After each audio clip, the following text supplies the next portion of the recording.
Hello, everybody. Welcome back to another edition of Knightcast. We are back again. It is Wednesday. Lots of news broke out during the last few days, but we were more than happy to cover it. Um, Also, I'm Anime Knight, the gracious host, and then alongside me is Silent Joker, your avid Nikkei player, and also a Final Fantasy guru and everything in between. Any I'm not a question? guru. Any questions about RPGs? He's your guy to go to. Not even close. Like not even like a fraction. Like I barely pay like 0.5% Well, of but well, RPG. better yet, he's also one of the all time greats, Silent Joker, the I code sent the link host. to Phoenix if he's available. So want to get him on a few things. So I said that if you are available. So okay, let's see. There's a lot of news. D23 was last week, but I'm uh, to reminisce because I don't want to be that guy. I'd be like, what's up with this year, man? I feel like every year we're losing more, and this one is devastating. This caught off everybody by shock. I thought it was a joke, but then, like we said, you go through channel, post. Far too young. Hayden Panettiere has sadly passed away at 63. There are some. God, I think I don't want to look too further into it, but this is far too young, and everyone's like, "What's going on here?" But there is an open investigation. I want to leave it at that. There's an open investigation. As of now, her father said, like, keep it private, but 36 is too young. She's only 2 years older than my sister. I can put it that way. Me and my sister are 4 years apart. I'm about to turn 30 in a few months from now, and my sister's already 34. So I'm like, this is oh, too young. wow, yeah, she's older than me by 2 years. Hayden is older than me by 2 years. I'm 34 as well. So, what? And Joker is right, ladies and gentlemen. What is up with this year? I I mean, we thought 2016 was something, but Well, it didn't now start that year either, where they were like, I was it like, was what's like going on? nonstop. It was like nonstop. You and I, and everybody else could not go 1 week without hearing something else happening. It's like, can we get Like I one said, I week of remember watching the positivity? news. Like I think many moons ago on a nightcast, I said I couldn't go eating with dinner without something tragic happening on the news. And then my mom complained about me playing my video games. I'm like, this has nothing to do about that. Stop making the scapegoat. But when it's sad, it's sad. Even this took me by surprise. I'm like, what the fuck? For those you know, Hayden Panettiere, she was Dot in The Bug's Life. She was also one of the lemurs from Dinosaurs, my favorite Disney dinosaur, next right behind Jurassic Park. I wish that would actually get a proper sequel for just how they did the blend of live action locations and computer CGI at that time. Like, yeah, they went to national parks and getting all the shots and everything. And give props to the background artists, the animators, the VFX people, like just everybody who did like the skeletons, the muscles, the movement, placing them into these parks. And be like, wow, look at this. Also, the Contour needs more love because then Big Daddy T Rex, because the Contour was scary in that movie. Just how they made it scary. Like this is an actual threat.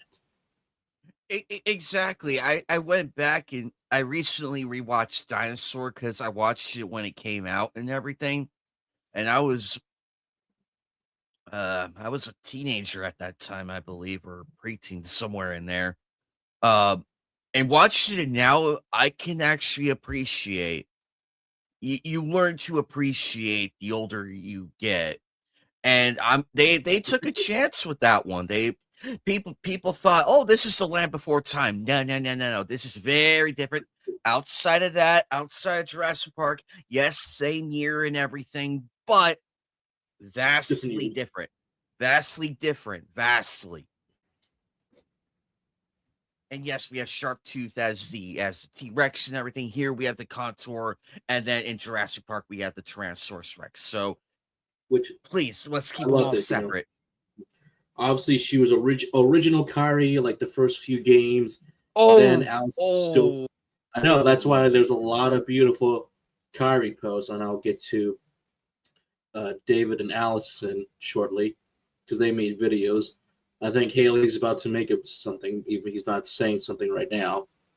You know, one of the actors from Until Dawn who played one of the guys, he made his post saying that I wish I had posts on during shoots, eating lunch together, goofing off on set. But even he made a wonderful tribute saying that she was a great actress. So there's been plenty of tributes coming over the years. So yeah, Allison was, heroes. Don't forget heroes as well. Save the cheerleader, save the world, and so much more. Don't forget our favorite, self-aware horror slasher, the Scream franchise, Scream 4 and Scream 6. So I loved it. I loved it. I loved it. Kept Hayden hitting away because I'm like, wait, who is he talking to? And then when she turned that chair around, I was like, yes! I was like, yeah, baby! Even one guy's like, wait, what? That was a great surprise. See, folks, that's how you do it. Please, that's how you do it. But this is a shock. I know off screen, me and Phoenix were talking a little bit. So again, I don't want to say too much, but there is an open investigation.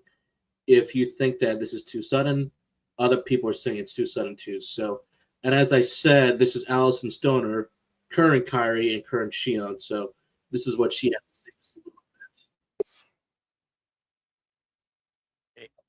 It's so shocking because we had that. Hayden's passing. I've worked with Hayden. I worked with Hayden's brother Jansen, and from one Kyrie to another, I just wanted to acknowledge the tremendous loss, not only for the Kingdom Hearts family, but of course all of the close loved ones and the millions of lives that Hayden reached. I won't keep this long. I'm sending so much love to Hayden.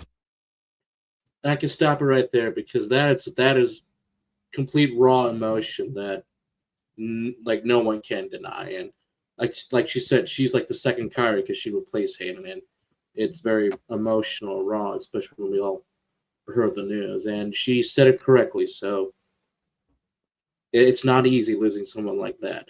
Even says she, and even sometimes I forget that Hayden had a brother that he also passed away like not that long ago as well. So maybe it was a couple years or something like that. So right now, brother and sister are reunited as well. So, and then David Gallagher is right over here. So David,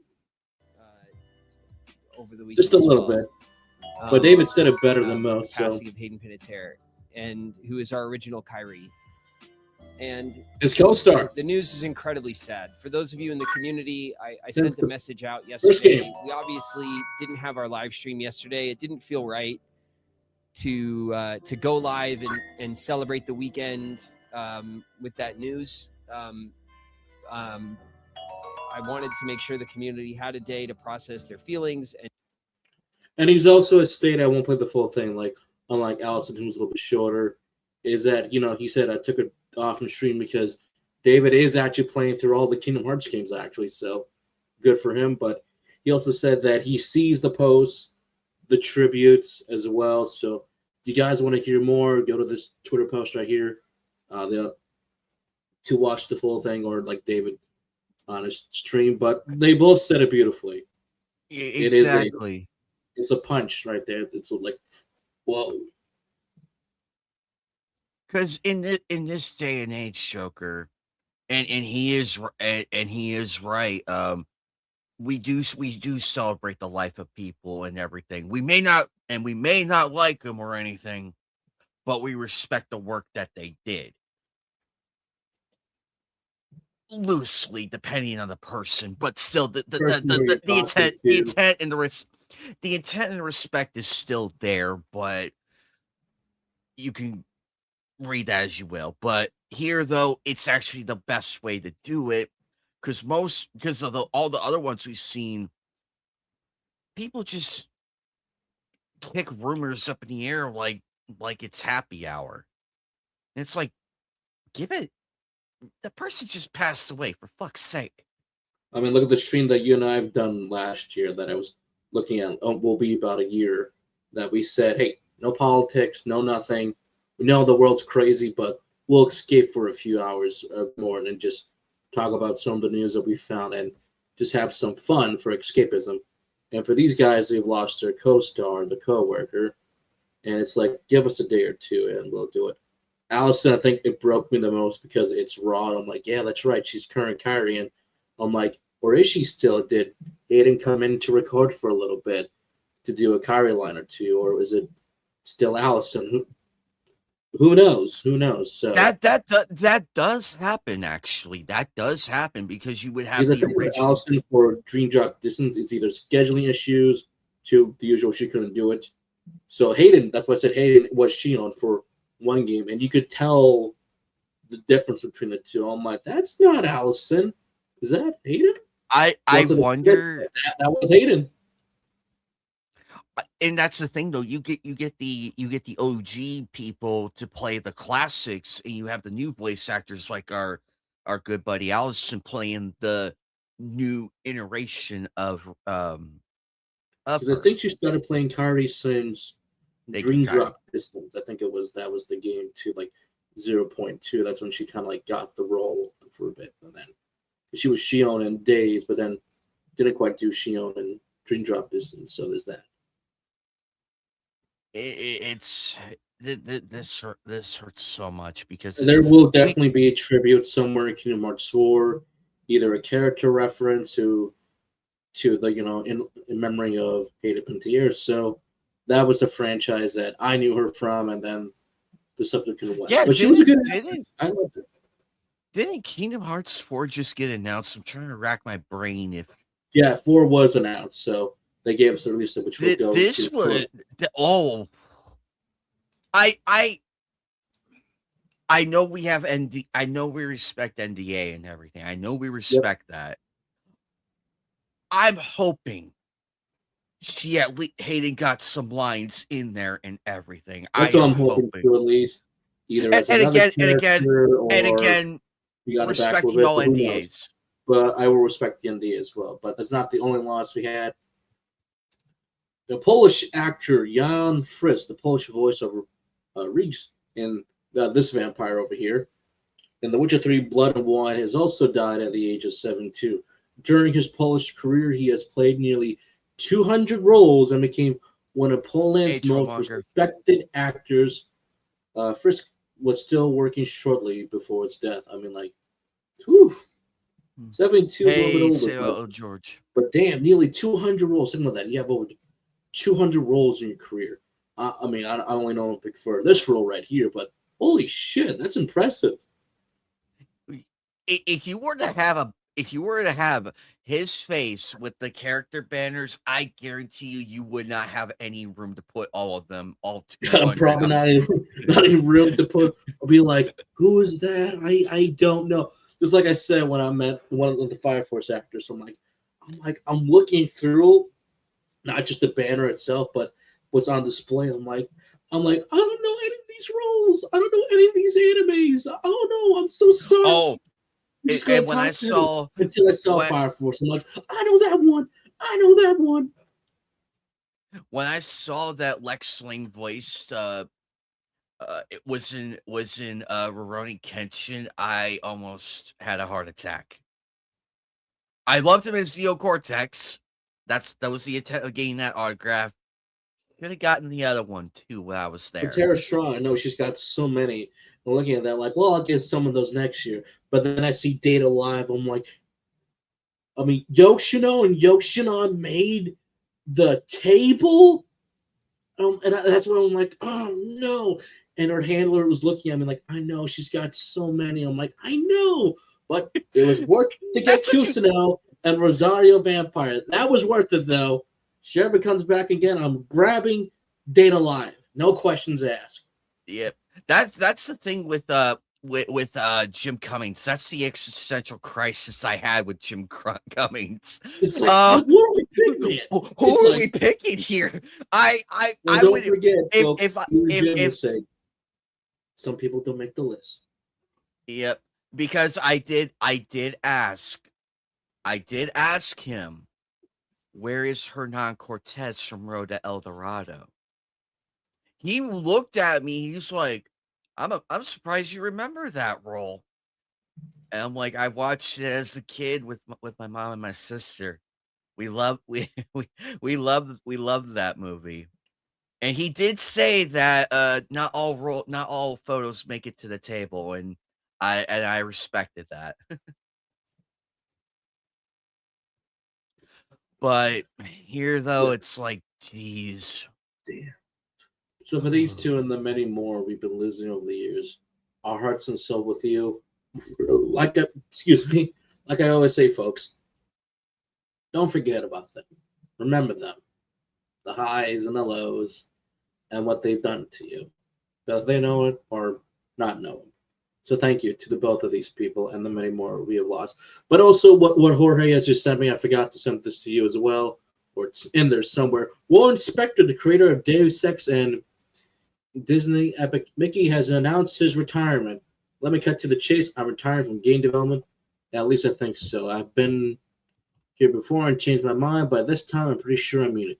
I had a great career. Won't change a thing if I could. But the reasons to retire are simple. I'm a month away from my 44th year of a developer. Whoo! 44th year as a developer. Wow. Ooh. I had a chance to work on tabletop role-playing games and board games. I'm glad I'm able to read this. I worked on more digital games than I can remember, 17 full games, I think, and 9 so add-on packs. Gratefully, some of those games are still being played 15, 20, 30 years later, and most of them have been in a genre that influenced beyond what I can now has been expected. I've run teams as small and dozens and as big as 800. Holy shit. Wow. 800 people? Holy crap. I worked at big companies and done startups. And I like to think I have helped some insanely talented people along their careers. The last is the most important. With all of that behind me, with my age and health, my business catching up with me, I'm feeling like I've done what I've set out to do. It's time to write some books, do some reading, do some lecturing, and maybe do some consulting. Feel free to get in touch with me about all of those last twos. And there's a keyboard here just waiting for me to get my piano chops back. I definitely have mixed feelings about this. I mean, there are 3 games in particular that I still like to make. One is very big, one is very small, and one I don't know how to make, which scares me. But the game business has changed, and it's just not as much fun for me anymore. Aww. But there's a new generation of developers coming up who deserve the time to shine. To all of you reading this, I want to remember that games are not just solve the problem yet. There is, I hope, plenty of experimentation and innovation to come. Thank you, good sir. And all to the young developers out there, I said it before and say it again, your job is to, your job is to make people forget people like me never existed. Right. Also, hello, Big Angry Phil. What's up, buddy? But I think it's time to right after the sunset. Now stop reading and make great games. So, but to think about that, the creator of Deus Ex, Disney Epic Mickey is more announced retirement. I think that's a good statement. You've done enough. And it's an honest one, and he is and he is right. Because game developing now I don't know much about it, but I know enough to know that people actually do put the effort in. Me, Joker, and everybody else. We see effort. We see effort. We see effort done and everything. And it's like, you know what? I can appreciate this. Whoever made this, hats off to you. Because we give the praise where it's needed. And if it's something that we don't like, it's like, what was the original pitch of that? I wanted to hear that one because this is not what I envisioned when I see Mary Jane and all of that. Jokes aside, but he is right, and 800 people. Think of that, ladies and gentlemen. 800 different people, different talents, different backgrounds, different everything, all at once. I can't imagine his desk at that time. Or people come in and say, "How do we do this? How do we solve the problem?" And I love his statement about creating games. He's got oh, I got three, one big, one small, and then oh god, what's this new one? Oh, I bet the revisions were a nightmare. Oh, God. Oh, the nightmare that never ends, the revisions. I mean, I can't imagine creating the first Deus Ex game, what it's like, and that was actually on a PC before we ported a console, to actually be okay, we're making a not just a stealth action game, we're making a sim on this old hardware back in the day. How do we get the players to do something?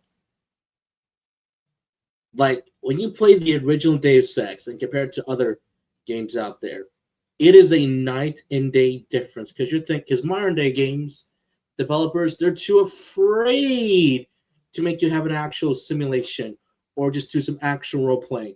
Deus Ex, you want to kill an important character? Go right ahead. Although it's going to change your story.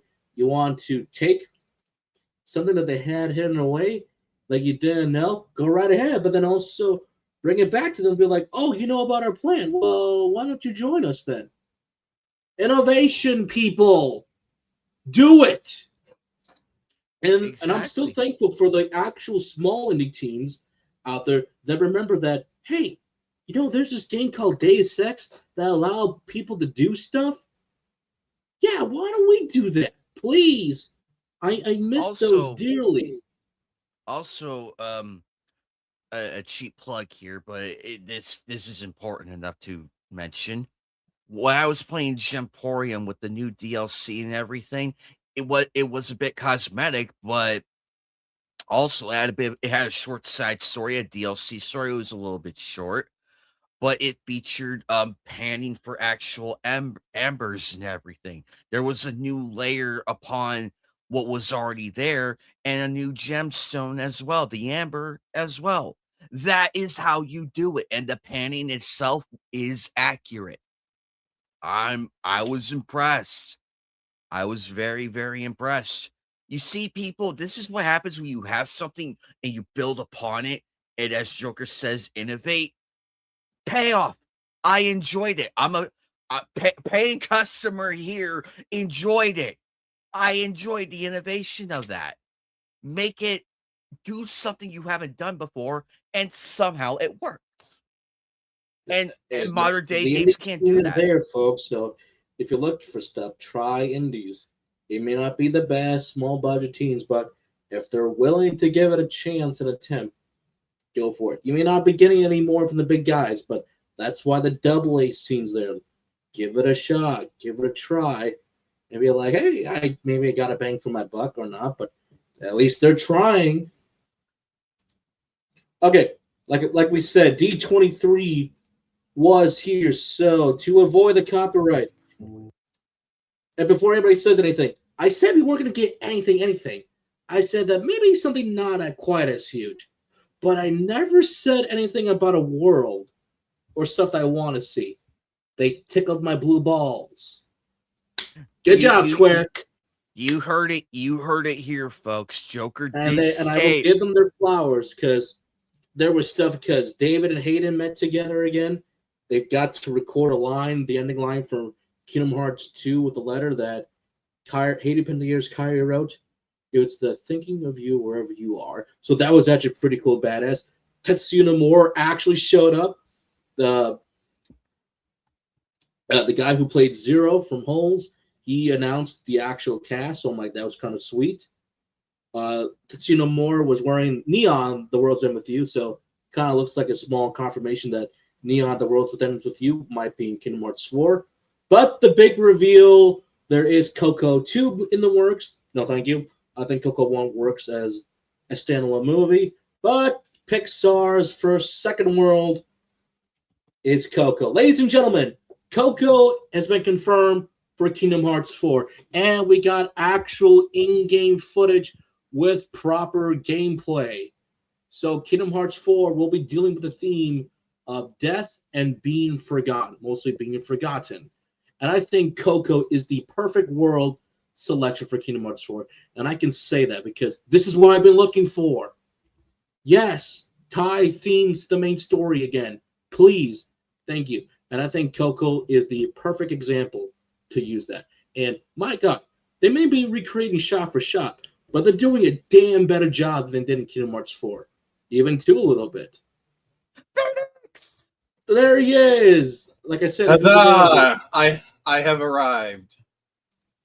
and there it is, Coco confirmed. So with some actual gameplay footage. So let me fast forward a little bit. So I think this is the perfect world for Kingdom Hearts 4. So with the full-blown extended trailer and everything. So wonderful. We'll get to the X-Men news after this. So when you know, I want, oh God, I'm trying to think of like a top 10 anime betrayals joke, and I can't really come up with one on the fly. it does look better. I love how the shadows look more monster this one because it's supposed to be in the world called Unreality, so a little bit more realistic. What worlds are confirmed so far? Obviously, Coco. So far, it's Coco. Coco is one that's been confirmed, and Hades because James Woods always going to come back. He's always James Woods loves playing Hades, and he loves So yeah. So but that's not the only thing we got with this more extended look. The extended look is that there's a playable Mickey section, which is this right here. So in the Mickey section, you'll be kind of going to Scala at Kylum, the city in the sky. Looks like to be in the past for some 3D platforming. So I'm like, ooh, yes.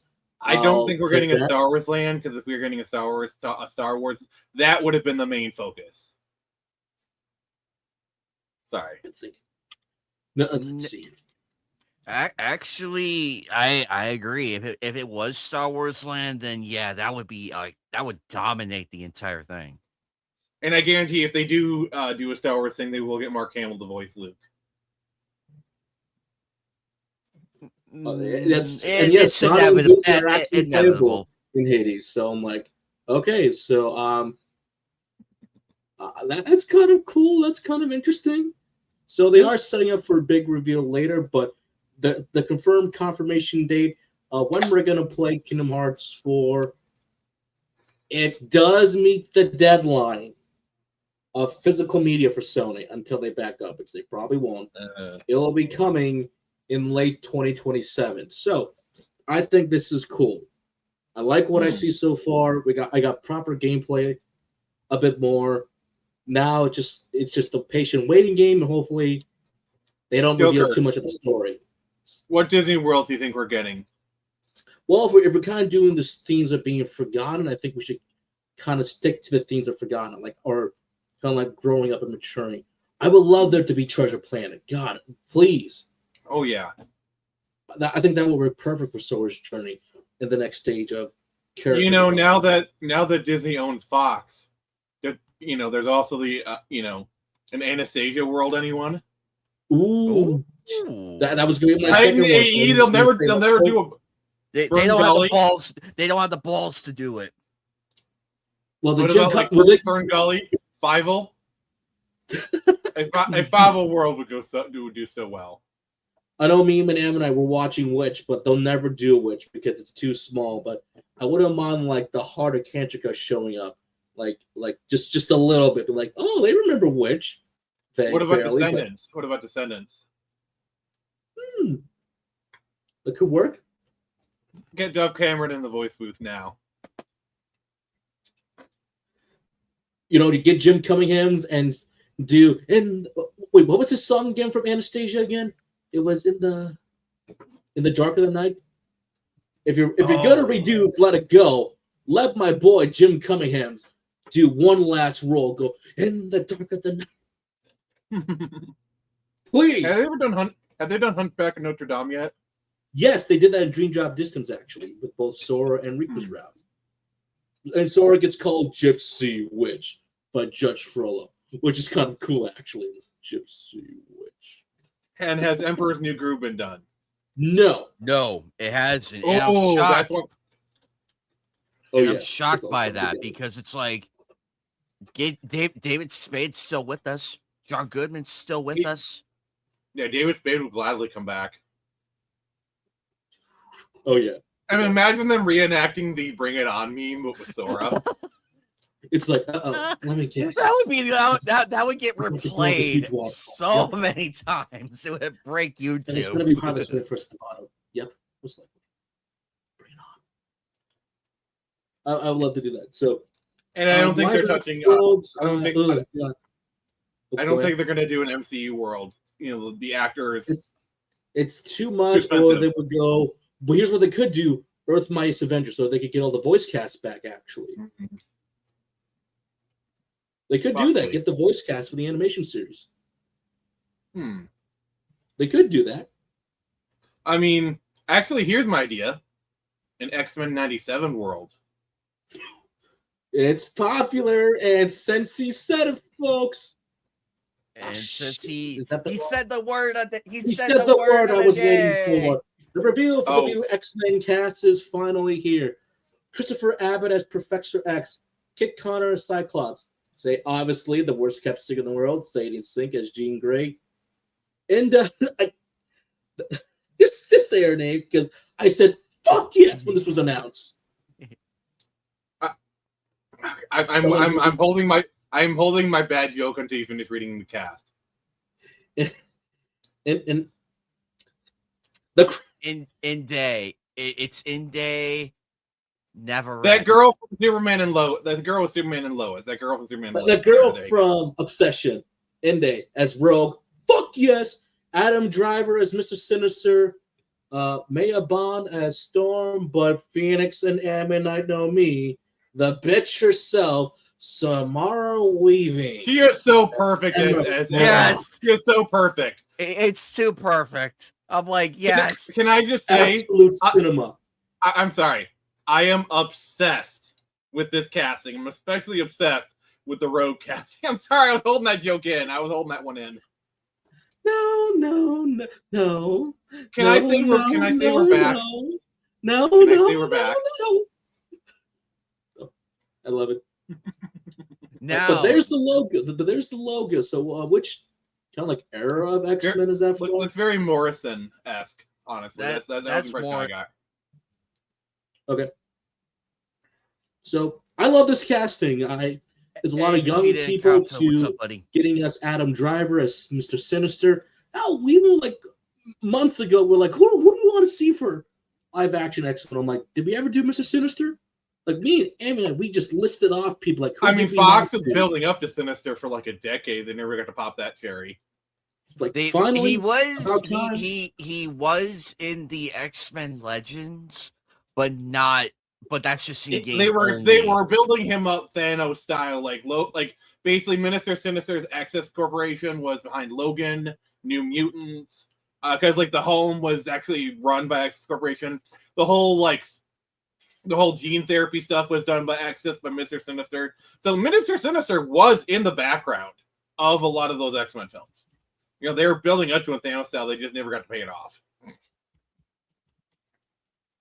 And I know I'm not the biggest fan of the Apocalypse movie because it's like, come on, this is Apocalypse. And then it's like, it was just too much of a mess of a movie. And it's like, well, this is the third movie. Is this one going to be bad again? I just don't think the replacement cast was very good. Like, I'm sorry. The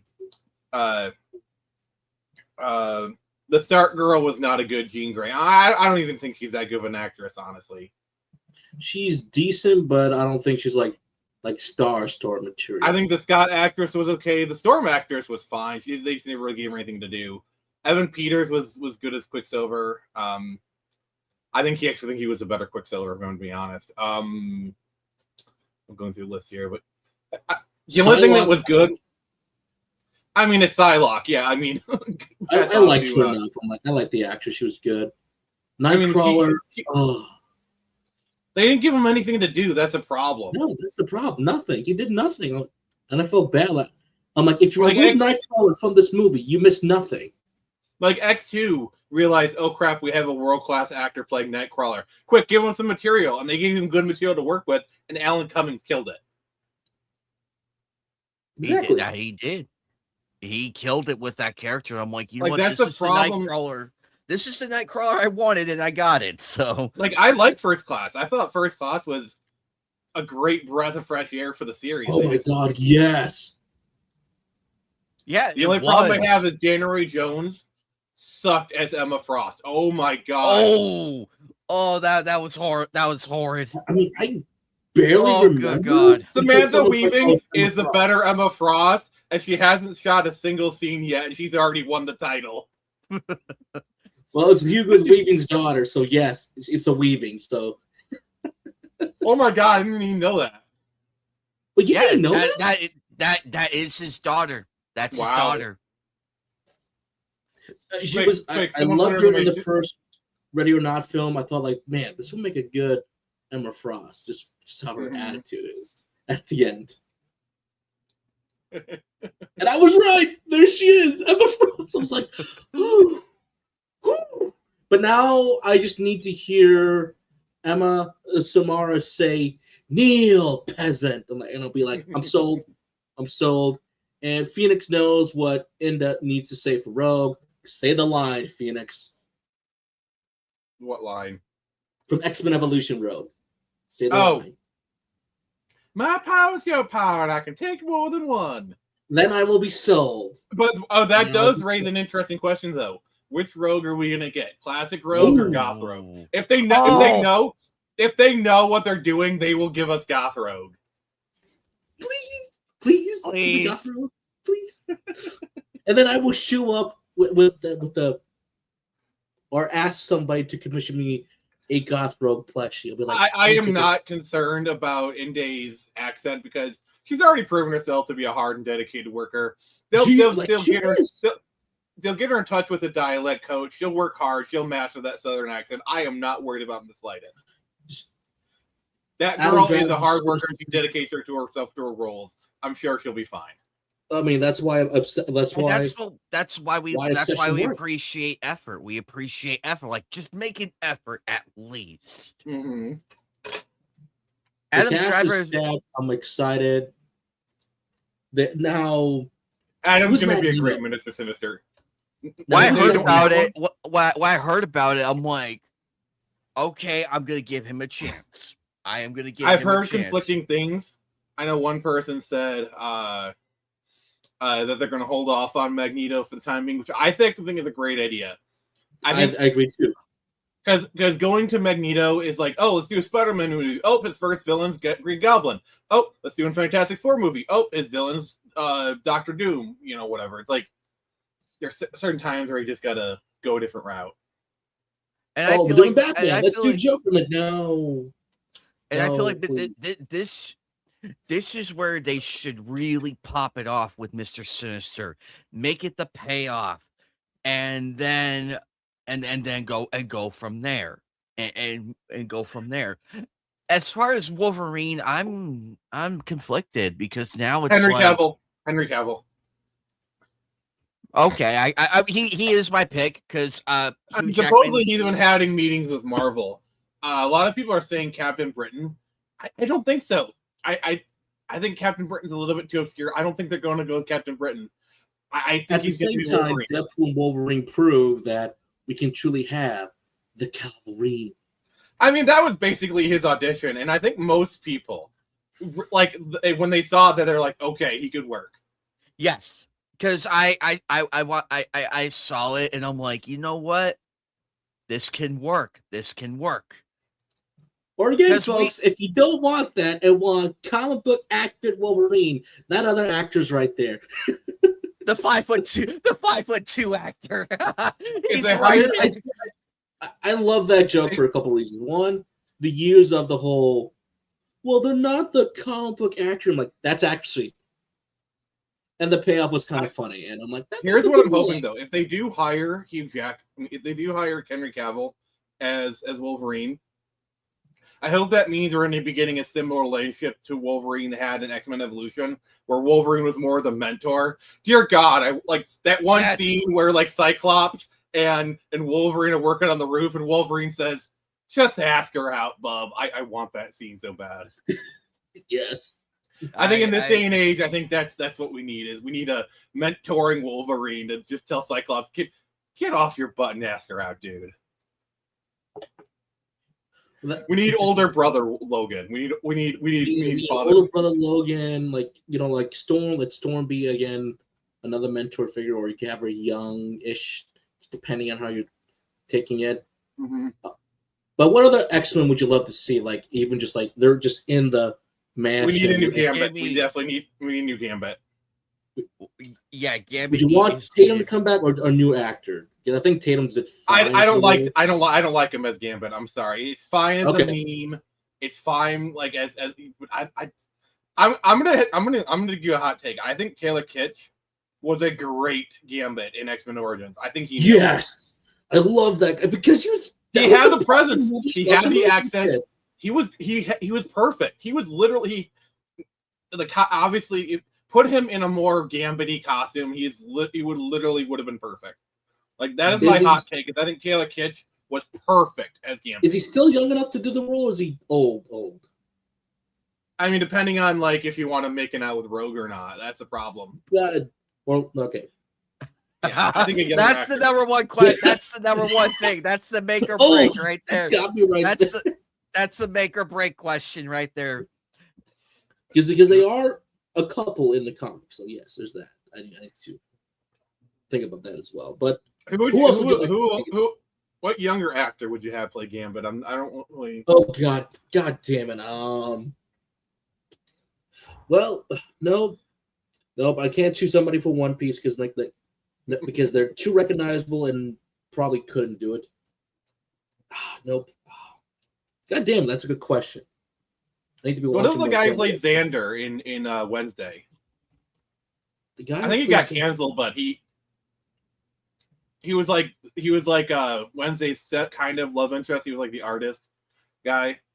I think he got canceled or whatever, but I don't know. It comes a little bit of the cancel vibe there. What about Austin Butler? Is he? I think he might be a little too old. I think it's a little too old. He's recognizable. We need an actor who is no older than 25. I'm going to be honest. Preferably someone who's like 22 to 23. That's the age we need to be casting at.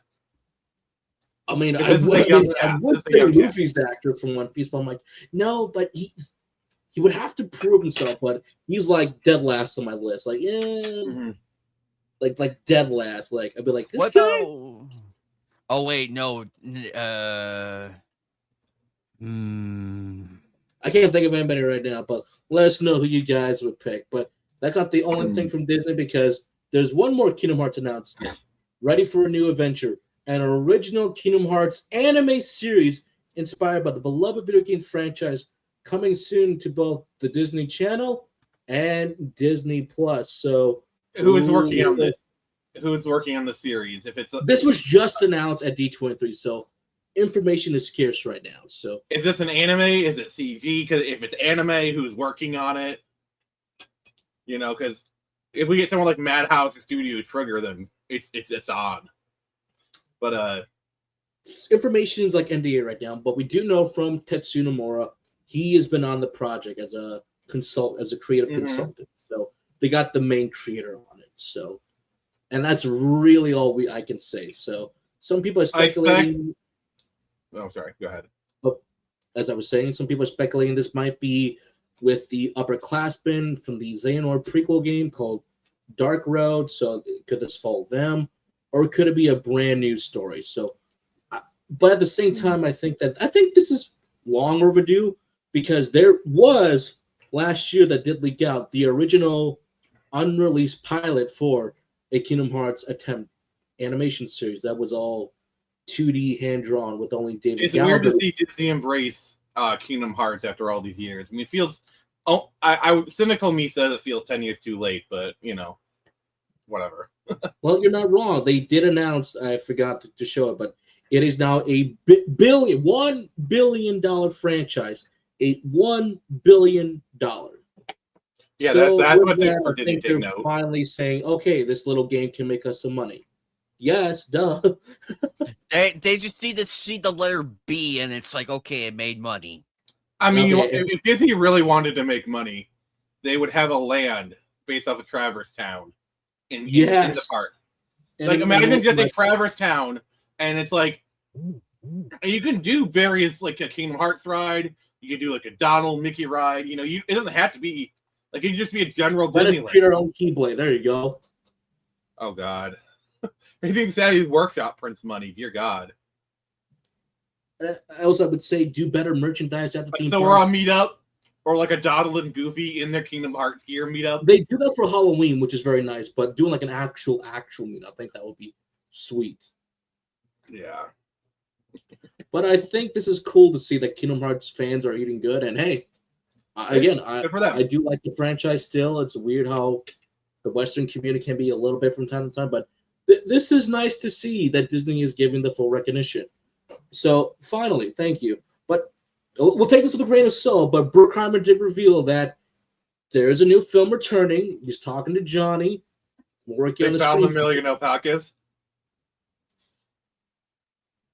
Yeah, there's another thing that's going around saying that Robbie is going to be in the role, with Jack still retaining his part as well. So I'm like, okay, which goes back to that rumor many years ago that it was supposed to be Margot Robbie kind of like stuff, but we'll see. But just to know that they're still doing Pirates is a yay for me. Yay! I'm If excited. I was Johnny Depp, I would demand at least 10 alpacas to be included in the deal. Yes. But Like, also, or at least Disney like donate $1 million to like some alpaca foundation or something, just for the meme, just for like the joke of it. Like, you know, like the Disney Corporation, like they give Johnny one alpaca and they donate some to in the, you know, whatever. Like, And Where's then Mom? then fund the speculation. Hey, we're getting something Emperor's New Groove related. Oh And my fund that God. and fund that rumor mill. That would be perfect, though. I think this is gonna happen. Johnny's gonna get a frick ton of money. Good for him. Yep. And he wants Disney to apologize publicly. You apologize to me. Do it. Do it. I think Thank Johnny. There's two things Johnny's going to demand for sure: a big fat paycheck, which Disney will probably be more than happy to do, and I would imagine some sort of apology, you know, kind of thing. Where would I like this movie be placed in? I wouldn't mind it after 5, like it's kind of like a break movie. So then, like, okay, we get Margaret in here for a little while, then she meets up with Johnny. That's great. Or it will be somewhere in between the other movies. Who knows? But as long as we're still getting movies, I'm happy. And then you do the last movie, which is titled Last of the Pirates. So there you go. I mean, money people right. complaining that like Johnny would be a side character in the movie. That's where he's best at. He's Like been a side later character. Blue, like in the movies where he's the lead are the worst ones. Like the first movie, Orlando Bloom and Keira Knightley are the leads of that movie. You know, he is a side character. He is a comic relief. That's where he's good at. So let Margot Robbie take the lead. I don't care. Something better to look at anyway. When they tried very hard with On Stranger Tide when he was the lead, it's like it's not working yet. But this is why you need better supporting characters, and that's why they never brought up the priest again or the mermaid. They were that forgettable. At least I remember some of the extras when they did. And the problem with Dead Men Tell No Tales is they tried to do a whole new supporting cast, and to be honest, it just didn't work. At least Jeffrey I Rush don't came remember back. anybody. I don't remember anybody from that movie. I don't remember anybody except Johnny. That's it. That's I know the main girl was the woman from Skins. Yes, and I know like they did some stupid like horologist joke or whatever. Oh my god, the screenwriter thought they were a genius for that joke. I can't believe they got paid. And she's for that tied to Jeffrey Rush's Captain Barbosa because that's his daughter. Which at least I like that scene where she's like, "What am I into you?" And he said treasure. I'm like, "All right, you got me a little bit." cheap, but you got me. You got it cheaply. But Yeah. then it's, so is he dead? Is he going to come back? What's that scene with Davy Jones at the end? Which was kind of cool, actually. Then it's like, who knows? Maybe they'll kind of retcon it a little bit. We'll see. But hey, I'm happy for that. I am still, where's the other one? Okay, so Snyder finally has released a teaser trailer for the last photograph, actually. And all right, now Snyder, son of a bitch, to avoid the copyright. Now, you son of a bitch Snyder fans out there, please show up. He made you a movie. It's finally coming out in the near future. So please support it and stop talking about DC. He's never coming back. Never. I mean, he did post that picture where he went to Warner Brothers for some meeting. So something's happening there.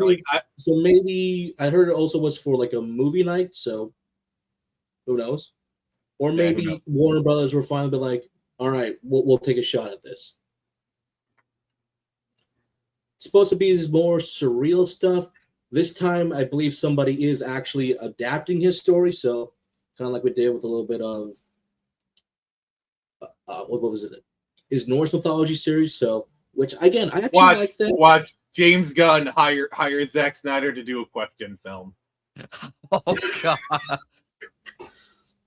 Wait, hold on. No. Even better. Doomsday Clock. He does Watchmen Doomsday Clock, which he famously said he would never do. Okay. But if he did hire Snyder for one thing, I would give him. I probably would just have him do Wonder Woman. Like he did that cool like mock footage, just a little bit to see how they would do a Wonder Woman. Because I think Zach would actually. I mean, that's why I said the Question, because Gunn loves his obscure characters, and to be honest, the Question is perfect for Snyder. I think so.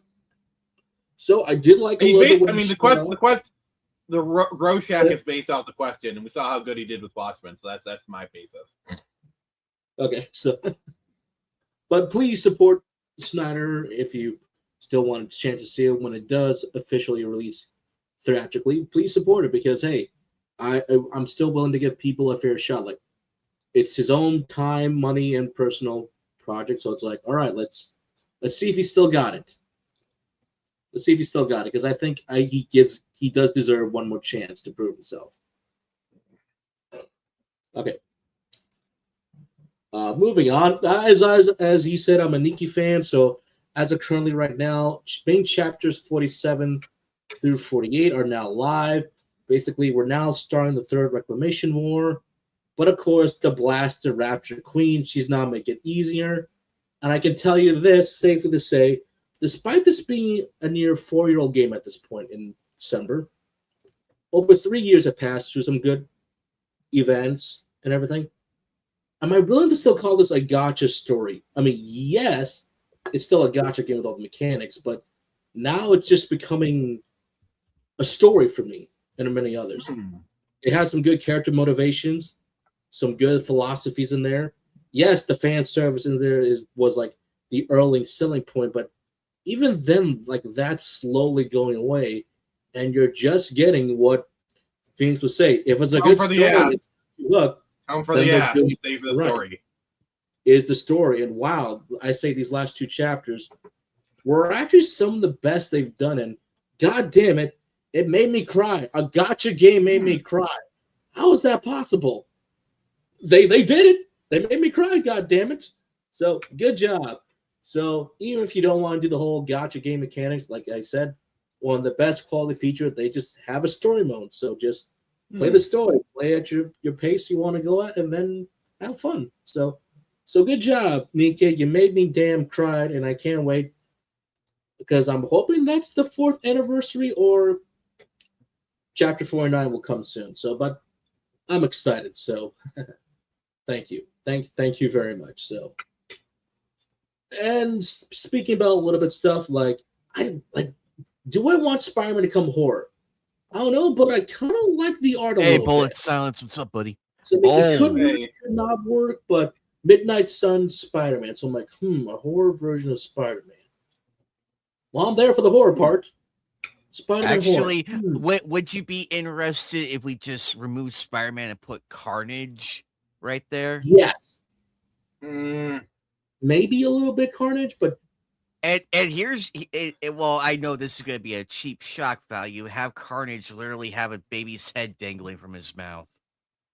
Cheap horror, I know, cheap, but but still, the joke writes itself, people. But a horror Spider-Man, I think that's what they were trying to go for a few, all right, few times. here's my pitch. Okay, this is a Seven style David Fincher film where the serial killer is Carnage.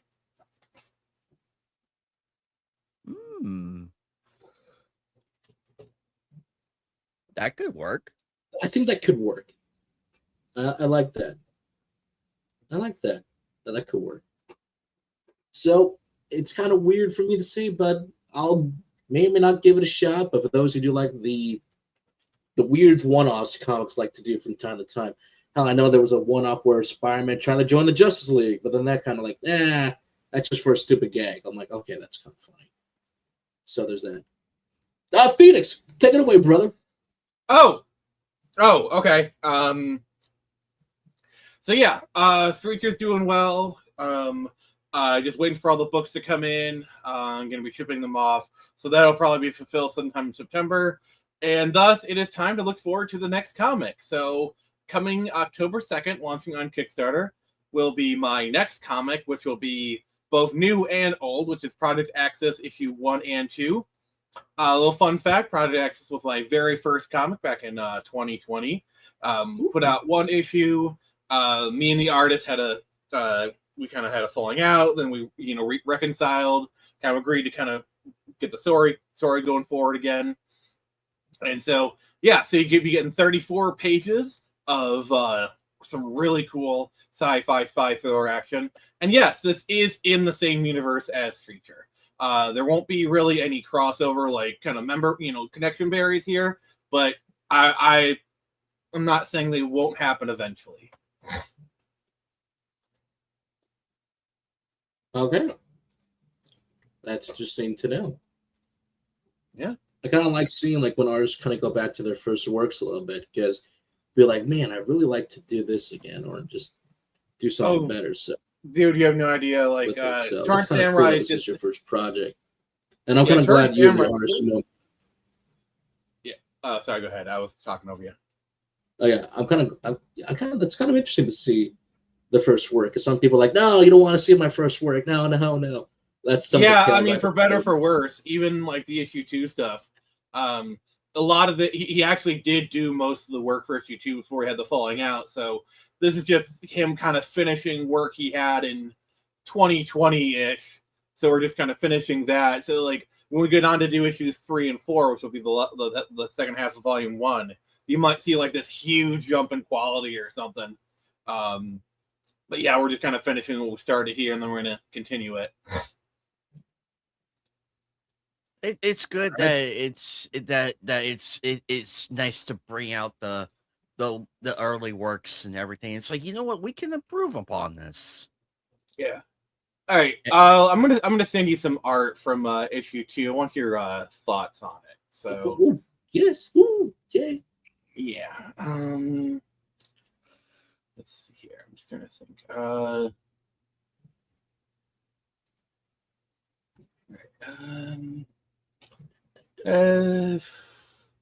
That one will do. It's uploading. All right, Joker, it's in your DMs. Okay. Yep. Okay. I see. Ooh. Okay. Do you mind if I show it off, or you just want me to look at it? You're allowed to show it off. It's fine. Okay. Just making sure you are the creator. So, interesting. Gonna have to zoom up a little bit, but that's okay. That's fine. So, ooh, oh. Ooh, holy shit! You got the seal of approval right. Whoa.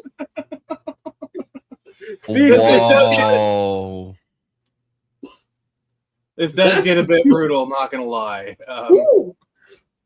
Oh, You know, God.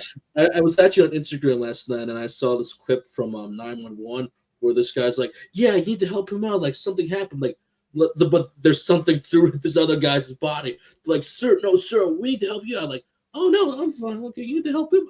This is Call an reminding me. ambulance, but not for me. Oh, All right. I sent you another. By the way, I sent you another one.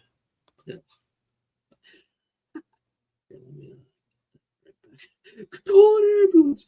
Call an ambulance. But not for me. I sent you another pic, by the way. Okay, I got it. I'll be like, ooh, okay, nice. Oh, that was sweet. Ooh, all right, I like. Good. I like this. You got a good artist here. Like I like that. So very nice. His name's Jason Johnson. He's a really good guy. So like oh, by the way, I said 2020. That was the release of the first Phoenix Press version. This book was originally released in 2018 under a different company. So this book is actually a lot. I just say 2020 because that was the first under my brand. Because I was with this company called Dark Elf Designs for 10 years. They're on 2019. I left the company. I retained my properties, which at the time was Project Axe, Storm Samurai. And so me and Jason, we kind of redid issue 1 where he recolored it and whatnot, and then released it on a Phoenix Press version. But the big problem with issue 1 is it's 14 pages because I didn't know what I was doing back then. In the 2020 version, I released it with a 6-page separate story, which rounded out to 20. But this go around, I'm just combining issues 1 and 2, so to make it a bigger package. Because otherwise, the only other option is completely redoing issue 1 to kind of fill up the story, and I don't want to put that much effort into it. Understandable, very understandable, and I am one of the big supporters of hopefully these creators out there like you and so others. Like, I hope you retain your IPs, because if you don't, because that's where a lot of the newcomers but it's a double-edged sword. Either you keep it or the baby goes off to somebody else, which is this one is definitely a lot more it's very different from Screecher. The way I always kind of pitch it is, imagine if Jason Bourne was a cyborg. Ooh. So it's very much kind of the story flow, the story flows from one issue to the next. So it's not, each issue is not as much standalone as it is the current chapter of the story. Things kind of go from there. I have a big storylines planned out for it, and basically he kind of wakes up in the middle of the desert, no clue who or what he is, and he has these abilities, and then because how in the Bourne Identity, that scene in the park where he's these guys are talking Italian to him, he starts talking Italian, or they point a gun to him and he just takes him down, he doesn't even realize this. He has these abilities, doesn't know it, but they come to him kind of when he needs to. And so I took that idea and extrapolated it to the extreme. Nice.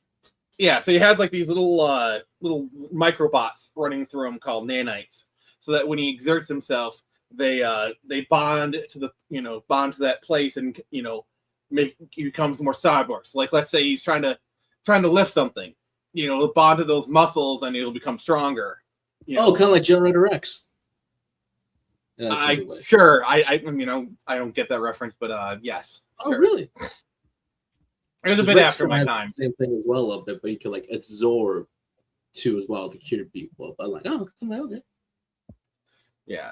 So it's kind of like a Spawn kind of thing, where it's the more he uses his powers, the less human he becomes. Because let's say he's trying to think of a math equation. Let's say hey, we need you to do world class trigonometry on the fly, but I don't know and he starts thinking about it. Yep, yes I do. But that part of it's bonds to that part of his brain, so now his brain is part nanotose or whatever, kind of thing. That was cool. All right, okay. Well, Phoenix, thank you for sharing that. Again, like you said, it's going to go launching October 2nd for the Kickstarter. Check it out. Ooh.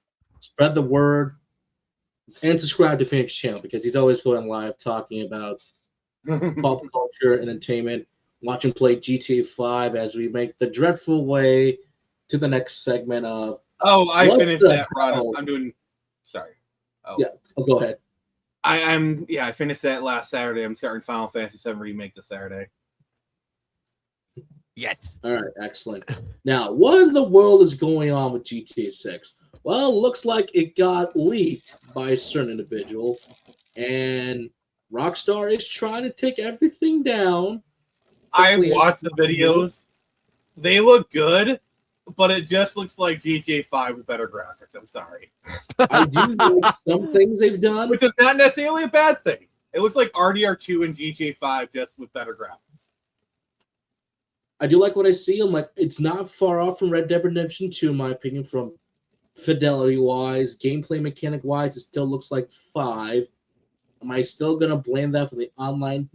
No. That is a very old game engine. Like, game engine aside, animators aside. Here's the problem with it is, if this was literally any other game, it would be fine.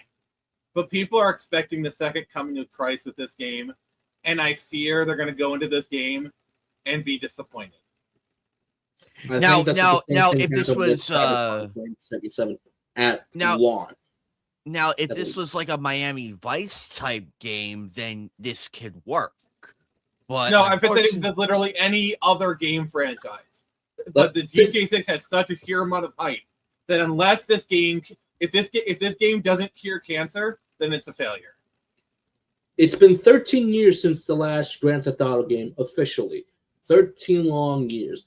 And this game is hotly anticipated. Phoenix has done well. Think about the hype. Like, sure, those in-game graphics that we saw from the stuff that Rockstar likes to keep saying that, yeah, that stuff is the legit. U.S. military is giving soldiers leave for GTA 6. The U.S. military. Yes. That is how hype this game is. The U.S. military is running on GTA 6 time. That is how big this game is. If this game isn't flawless with all those... The greatest military on Earth is bending to the will of GTA 6.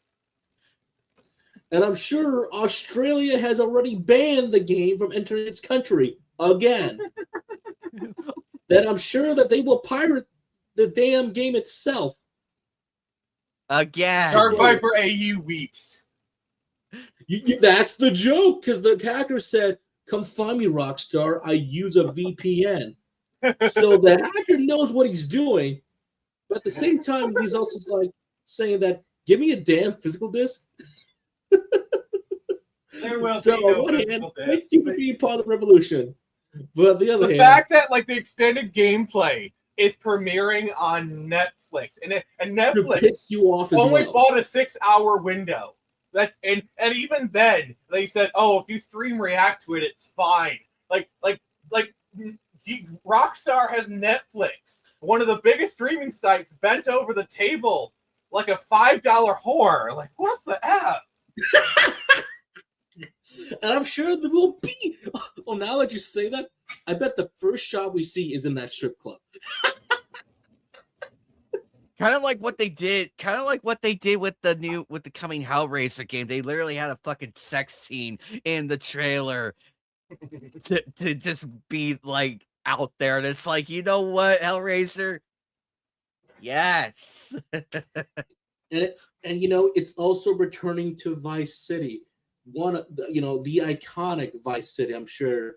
You can say separate Vice City, whatever, but come on. That's the late Ray Liotta's. I mean, there's three classic cities with GTA: Liberty City, San Andreas, and then Vice City. And this is the last one they're returning to, and they haven't returned to Vice City HD era. Yep. The only other semi well-known city is Carcer City, and we haven't gone to that one yet. We know it exists in the GTA universe. We know it exists. Okay. Sorry. So Carcer City is from the Manhunt games. It's basically Chicago meets Detroit. Okay.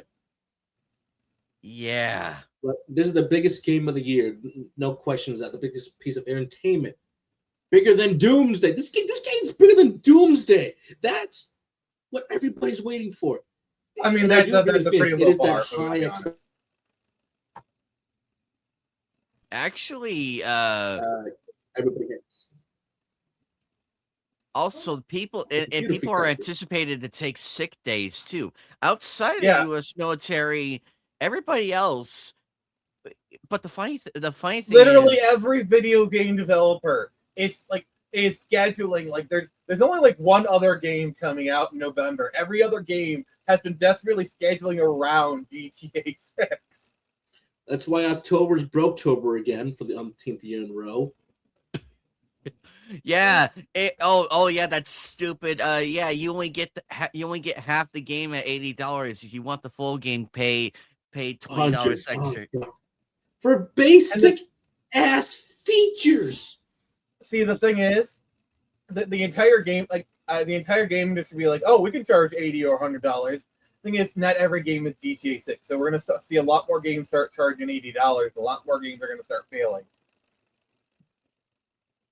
That's the sad reality, and that's No one like people are grudgingly supporting games at $70, but like paying $80 for your broke ass, generic ass bullshit. Come on.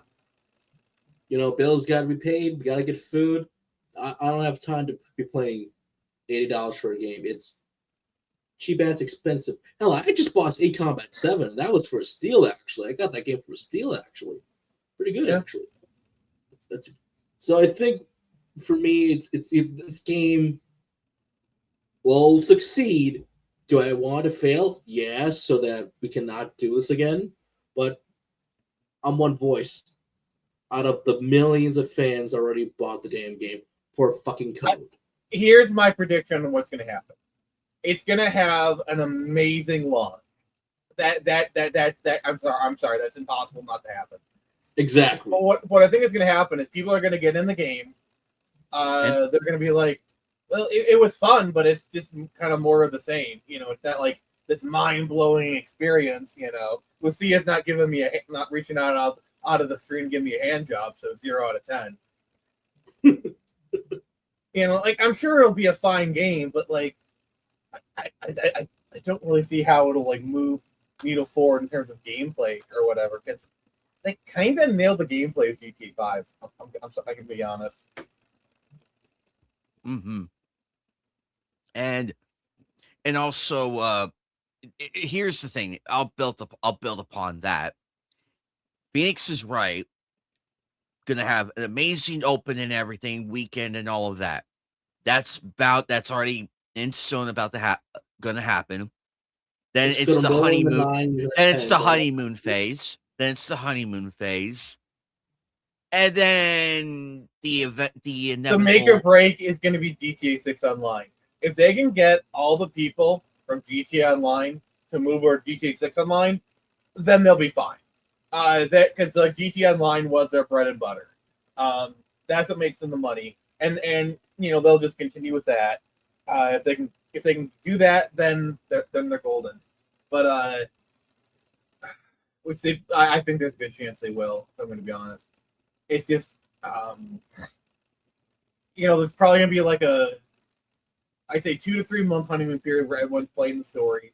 Because you got to remember, a lot of people are going to get this game for Christmas. So, like, even if it comes out in November, you'll have that, and then everyone gets it for Christmas, and then they'll probably play it through till January or something.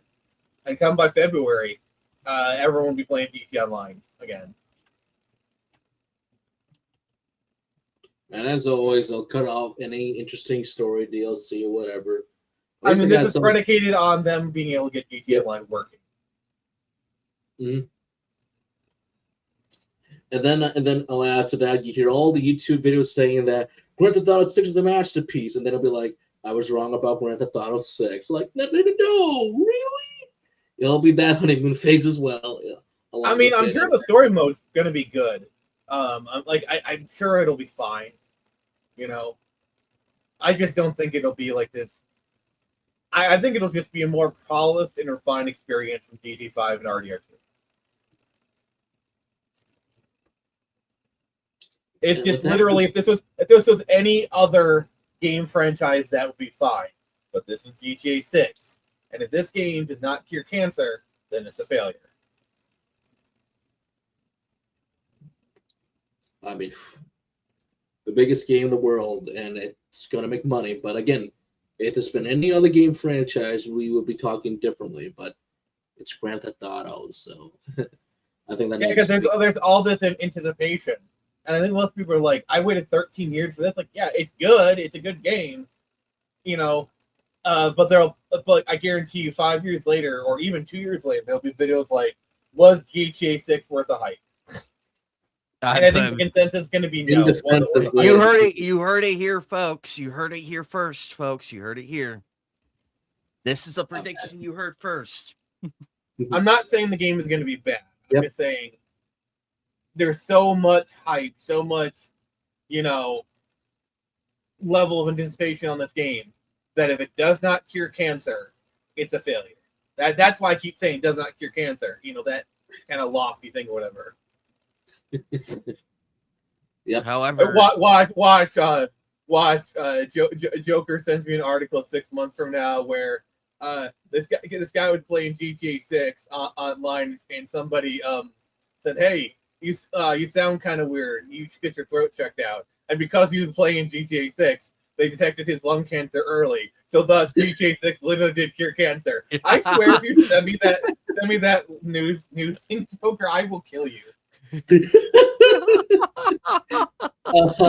6 literally did cure cancer. No, it was the Simpsons Hit and Run, possible revival by the creator. A cult classic that you could only play it on old consoles or emulation. I wouldn't mind having this come back. The thing is, that's one of those things where like the Disney merge actually I think helps it because the rights were kind of split. Like I think wasn't Activision the one who did published Hit and Run? I can't remember. Because it was Disney, because like Fox, Simpsons. I'm talking about rights holders. Yeah. Fox holds the rights for the Simpsons. Vivendi Games, Sierra Entertainment, Fox Interactive. So Radical Entertainment. So yeah, basically Disney has all like everything they need to publish the game. So that would be interesting if they did do like a remaster of this. I would love to play it again. This was a fun game to play as a kid. Looking at the skateboarding game that they did, that was not as good, but this was like. I mean, I've played the game on emulator. All it really needs is like, okay, maybe update the textures, give it better lighting, and then like maybe tweak the control scheme a little bit, make it more modern. There's not that much that needs to be done to this game, honestly. I streamed it. I streamed it as well. I had a great time on this game, except the one part where you had to take that nuclear keg to the spaceship. I had to redo that mission at least 4 times, and that one was pissing me off. But like I said, there's only really minor tweaks. But yes, done this game. But yeah, that's like, one of them. Put a better lighting engine in. Maybe upgrade some textures. Maybe some models or whatever. The voice actor. Maybe uncompress the dialogue. I don't know. Because I'm sure they still have the original audio files. I would love to play this again, and maybe get a Hit and Run 2 in the near future. Like, what would a Hit and Run 2 look like? What would they do? I don't want a Hit and Run 2 because all the voice. Like, have you heard Marge's voice recently on the? Yes, sadly. It sounds bad. She's getting worse. Like he like barely sounds like Marge anymore. That is why I don't, because they're gonna have if you bring all. And plus, like, a lot of the voice actors aren't even alive anymore. Like, Edna Krabappel, her voice actors died five years ago or something. So a lot of the voice actors just aren't even around anymore. And of course, cancel culture being cancel culture got rid of Apu. And it's like, what the fuck? That one documentary has done more damage than I agree. You could even realize. I agree, but we're not going to talk about the documentary. Yeah. Good idea. But also at D23, my dream incredible. How many times can Bob be a effing loser? How many times do we have to do this storyline? Okay, I'll give you a pitch. My pitch for The Incredibles 3 is like how old are they even? So I'm going to say Violet's out of high school, starting college-ish, or maybe about to apply to college. Dash is between, let's say, somewhere between his freshman and sophomore year, and Jack is middle school. But then the alarm goes on. Like, they've been The Incredibles for multiple years at this time as a family. But now the kids are getting fully taken over and everything. But again, you bring up the lesson about, like, now you're facing a true threat that isn't just like, typical run-the-mill and you're semi-villain. This guy's an actual threat that will kill you. Here's the other wrinkle, though. So The Incredibles is, they're from like 62, 63. So they got like this early 60s vibe going on. The time period you're talking about, like, that's late 60s, early 70s. So very much in like the hippie Vietnam era, It's a whole different vibe. That's the other thing we got to account for, because if we are doing like even like a 5 years later, I think Incredibles is set in like 1962, so that's 1967. That is the height of Vietnam era, because like the other thing you got to think about is what about Jack getting drafted? No, I mean like Dash getting drafted. That was true. How old is Dash in Incredibles 2? He is 10 years old in Incredibles 2. So, let's see here. What year does 1962? Incredibles 2 takes place in 1962. So, how young for Vietnam draft? Between the ages of 19 and 26. So, when was the draft ended? The draft was ended in 1973. So, there is a very high chance that Dash could get drafted into the Vietnam War. Because if he's 10 in 1962, that means he'd be 21. Hey, Kelly. And he'd be 21 in 1973 when it ended. So, I mean, he'd be at the tail end. But, But yeah, that's something to think about.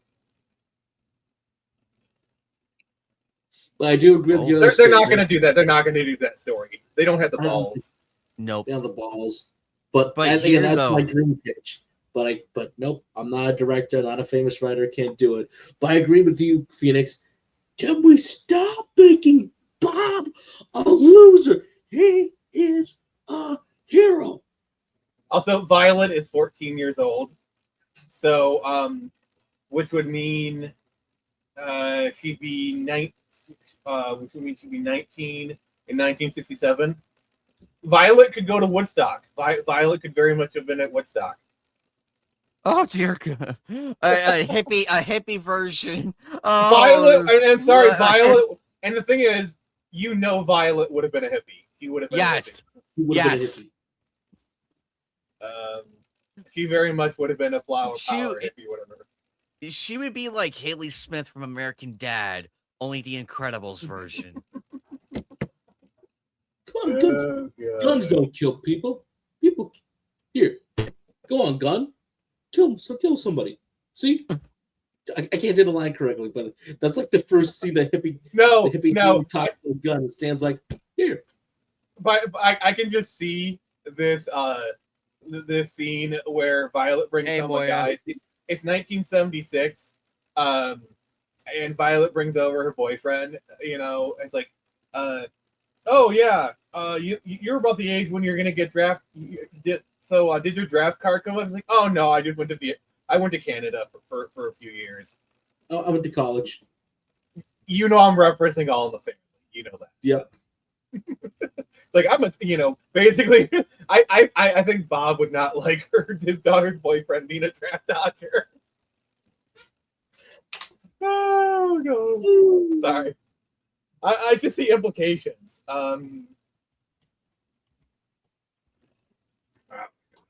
As for the villain goes, I mean, that's No the one- villain's no look. one Like, can not top bad, Syndrome. actually. A step up from the loser villain that we got. Like, really? Your whole villain plan is, I'm going to brainwash all the...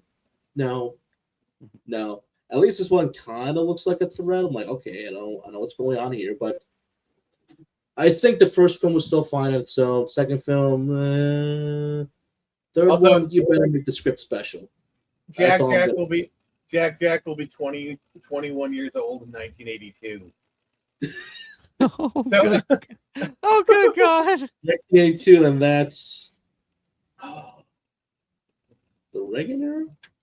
yeah. Oh well, I think the Oh, Reagan era no. starts like 83. 80. I can't. Oh boy. Also, conspiracy theory. Oh my God. Fanception with Knightcast. Incredible. Bob would. I'm sorry, Bob. Bob would be MAGA. Bob would be a Trump supporter. You know, he would be. I know, and Violet would vote for Kamala. Violet would vote for Kamala Harris. Would have voted for Kamala. Dash wouldn't care. No. Violet would be working. Would be working for Kamala's campaign. Oh, good God. And then when Kamala loses, Dash is running laps around her going, "You lost. And no, Dash would be a Trump supporter just to piss off his sister. He's like, Jack actually, no, wouldn't care. Jack would be like, no, Jack is a Bernie bro. Oh, He's for the memes." Jack, No. no. Dash would be that guy who's constantly posting on Twitter about how Gen X doesn't care. Guys, Gen X doesn't care. I need you to care about that. Gen X doesn't care. Please, I'm Gen X. Notice me. No, it's not Jack. It's Jacqueline. No. He went there. I went there. And he transitioned in 2015.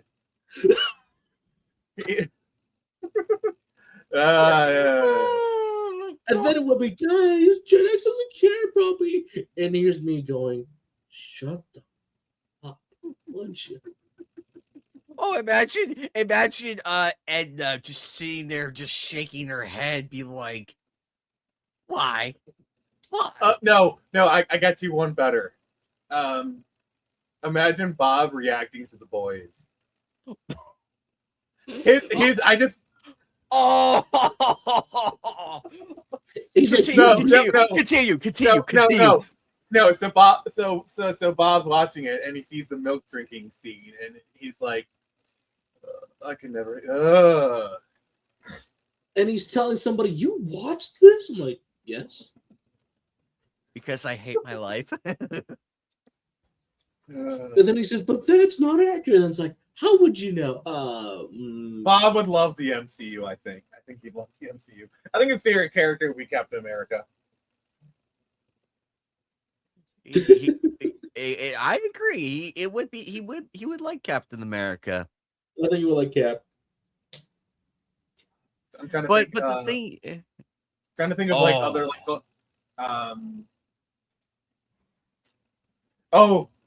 You really want to go dark? Bob, Oh boy. to 9/11. Oh no! Oh no! He's like, I could have been there. I could have saved something. No. Bob would literally go to New York and would be getting people out of the rubble with his strength or whatever. I like that. Bob would do that. Bob would definitely do that. Like, and I think. Oh no. Here's what it is. So the family has been on the outs for a while. Like him and Helen even divorced, but they all somehow at 9/11 happens. They all individually go to Ground Zero, and then they find out they all independently went there. So they reformed as the Incredibles to like help people with the rubble or whatnot, and that's how they reconcile. Is like I turned it somewhat wholesome. Okay, like that's actually. You gotta admit, that's actually kind of a good story. That could actually work. It's believable. It's believable enough to work. But I hope they. But here's my one thing about this: don't do a cop out on the villain. Don't do "it's me" syndrome all along. No, he's dead. No, Make you the killed a villain an actual clone. villain. You killed a double. The twist villains don't work for Disney and Pixar anymore. They need to just make a proper villain. Yeah, the one for number 2 was terrible. Like, I get they're trying to do like the television because like television rot in your brain, but it was so weak sauce. It's like a cheap. It's basically a Timu Jim Carrey Riddler. Have they said, like, is this taking place a few years later, or is it taking place, because problem is 1962. If they wait too long, then they do run up into, because like 63, 64, they can still get away with like the early 65s, but 65 and after, they're getting into late 60s and, Vietnam era, and they can't do that like wholesome early 60s energy anymore. They can't. I actually do think an Incredibles in like Incredibles 1975, where they're like older, that would be a really interesting movie. I would love to see it one of these years, but they don't have the balls to do it. But I think it could work. So Disney is putting the adult in Disney adult. What does that mean? Well, Disney announced a new Cursed Love, a new romantic fantasy inspired series.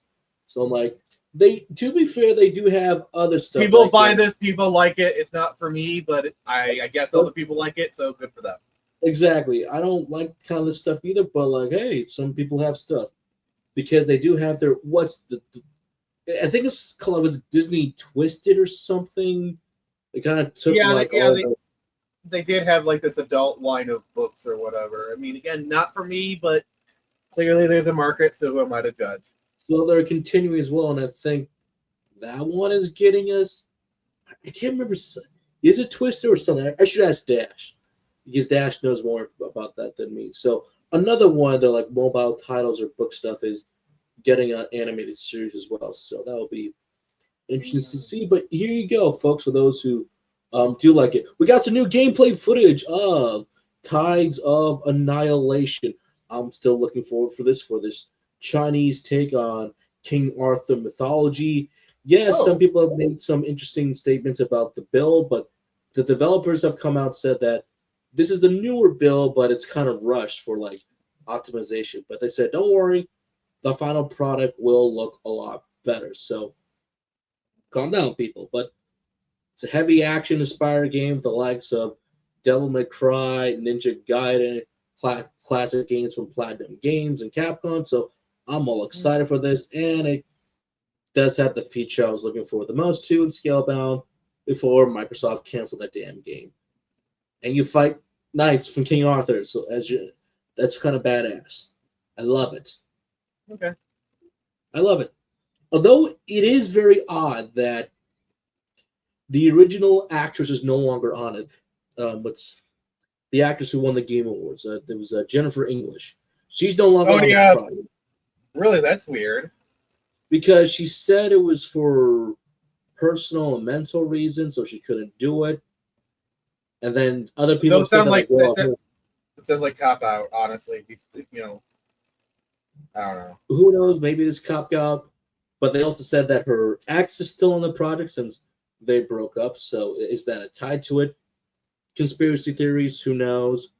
But it is just that I can't do this anymore due to the schedule. Yeah, because like Jennifer English is after she did Baldur's Gate 3, she is a top tier voice actress. Like any game would be lucky to have her. She was in Expedition 33. Like she's one of the characters you get to play as actually. So so it's like two of some of the most popular games the last few years. Like she is a world-class voice actress now. She's right up there with the best of them. She's wonderful. I love her performance in Expedition 33.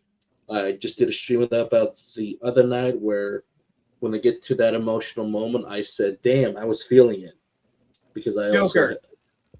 Yes. If you could cast Jennifer English to voice a character in the adaptation. It would be video game, comic books, whatever. Who would you love to see her play? Zatanna. I can see that, yeah. I'm going to be honest. She would be a great Jean Grey.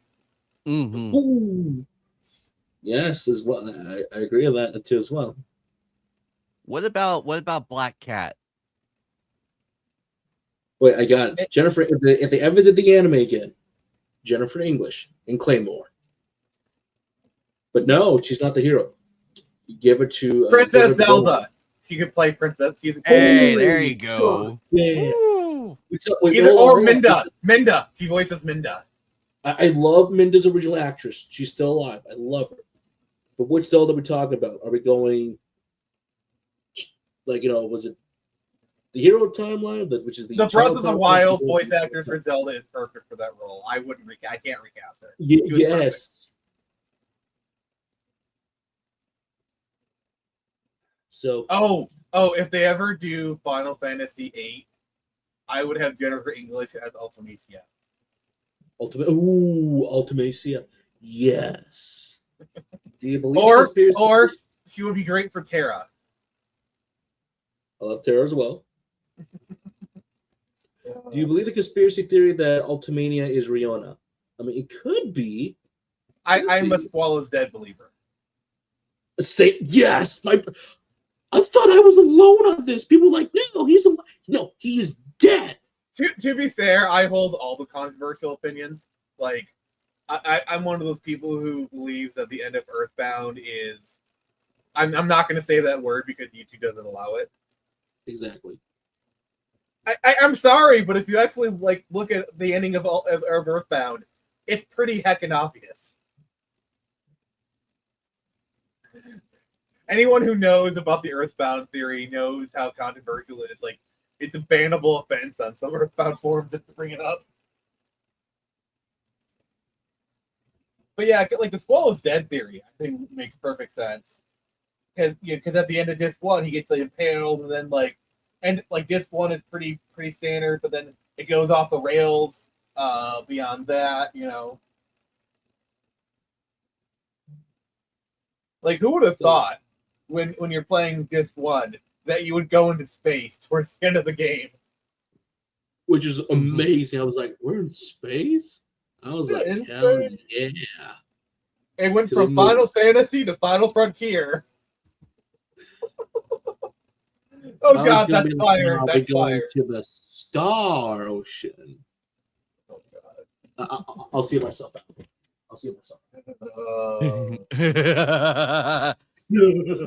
Speaking of Star Ocean, Joker, have you played the remake of 2? No, not yet. I do want to. It's really good. They 2D HD'd it up. Oh, sweet! I'll have to check that out. On my PC, I can play Tales of Xillia, so I think that's the next set of games after I get through a bunch of them. Right? Yeah, just look up the trailer for Star Ocean second story R, and you're. I should warn you. Just make sure you have the money in your account because you want to buy it right away. Ooh, okay. All right, got it. Speaking about, there's a new game, or at least a recreation. Oh my god, my childhood! My childhood! Right, take it away, then. Take it away. What should we know about? It is a classic it's basically anyone who had an iPod Touch back in the day remembers this game. It's basically like a Zelda clone. Oh my god, I might have to buy this. Holy crap. Sony, it's nothing special. It's honestly nothing special, but of a certain vintage, it is nostalgia overload. This game is for about. We can plan release date at the end of the month for August. How much? 31st, 2026. So end of the month, according to Steam. All right. How much is it going to cost though? If you're saying it's kind of like retro, let's give an estimate. Let's say $29.99 at the best, so $30. Would that be reasonable enough? Yeah, for a game like that, I'd probably pay at most $20, honestly. Maybe 15 at the lowest. Also, I sent you a picture on Twitter for Star Ocean. Oh. Okay. I will check that out. Ooh, that looks clean. That looks good. I have to check that out. Man. I'll have to get on that. So I did find that Star Wars weapon. So here it is in the trailer, the announcement. Like, and people were Is that putting that up. Star Wars ARPG that recently got leaked? I don't know about that one. So. Yeah, there's an development of a Star Wars game that we never heard about that got canceled like years ago. It leaked. Oh, I think that was 1313. That leaked that long. No, it's something different. Okay, then I don't know about that one then. So I did for Kingdom Hearts at least, when people saw like this location, they were kind of like lining it up the shot. So I'm like, is it Battlefront? Like, are we going to Star Wars? Because like that was there because it went by quickly, and then there's the I can show up another one very quickly. I mean, that's an EA asset that was never in the movies, so that would imply that like they're sharing assets with DICE. You know, yeah, that's what usually. I mean, that's what usually happens with game companies. There is something that is familiar. It's like, wait a minute, I've seen this somewhere else, and this would imply that like Square, that is not a place from Endor. Like that's not a classic place from Endor. So that was a DICE creation for Battlefront. So in order for this to happen, it would have to DICE would have to like give assets to Square, or Square is essentially ripping off DICE, and that's a whole other issue. That's if it's the latter, that's a whole other problem. That's plagiarism. Okay. So. Okay. But then some people said because this shot goes very quickly, it's like is it just a placeholder for now? Again, you got to really go to the announcement. It's foliage and ground. I don't really see what the thing is here. A little bit, so because this is supposed to be like an AT-AT. Because you look at the foot and right here, I'm like, is it an AT-AT? But I'm not sure because they keep it vague. Because okay, again, that is an AT-AT foot. I'm like that is a foot. It looks a little bit small for an AT-AT foot, if I'm going to be honest, because AT-ATs are literally the size of like 3-story buildings. Exactly. You know? And their feet the feet are usually at least like 4 to 5 feet across. Like they're like you laying down would be like this would be the cross dimensions of an AT-AT foot. That looks really small for like it might be an ATST because like the ATSTs are smaller and there were ATSTs. God, I'm such a fucking nerd. The chicken walkers, the 2-legged ones, which now that I'm thinking about it, this would actually match an ATST because I think the ATSTs had the small feet. 1 second, I need to look up an ATST. Hey, the ATSTs, yes, they were the chicken leg ones. The ATATs were the bigger camel walking ones. I'm looking at an ATST, and holy fuck, that is an exact match for the feet. That is I'm sorry. Oh fuck, I'm gonna send this to you, Joker. Okay. Holy fuck. That is an ATST foot. I'm sending it. It's like look at that. That is an ATST foot. Okay, then one more. That is an ATST foot. Yeah, it is. That is like almost exact. Oh my fucking god. So we'll call it right now since many people are guessing. I'm about 98% certain that's an ATST foot. That it does look like Star Wars has been confirmed, even though very like. Again, I would still have to be sold on a lightsaber keyblade. Show the link again, please. Show it again. I will go to. So right there, Squid. That's from the trailer, but it goes by very quickly. The trailer, but that is an ATST foot. That matches perfectly. That matches almost 100%. Because you heard it on knightcast. Because about- I will back this up too with Phoenix. It is an ATST foot because in the jungle, I'm sorry, on Endor, we did have the AT-AT, but that was just a one-off thing for transport. No, The no, no. ATST, the The- ATST was in Endor as well. Yeah. But look at the way the joint, like the joint, Yeah. the joint comes down and meets a foot. That is, and then pull up my version again, please. So pull up, that is like just scroll down, go down to the feet, please. Like zoom in on it if you could. Zoom in and Hans. Like that is almost exactly how it looks. It's not like an exact match, but it is extremely close. Do you see how like the leg goes in? Yeah. That's you're right there. That's not an exact match, but it Not is exact. damn close. Ooh. Not an exact match, mind you, but damn close. Because remember, there's some variance in design for how these things are made. You know what I'm saying? This is Disney. That's that's from Wikipedia. ATST feet.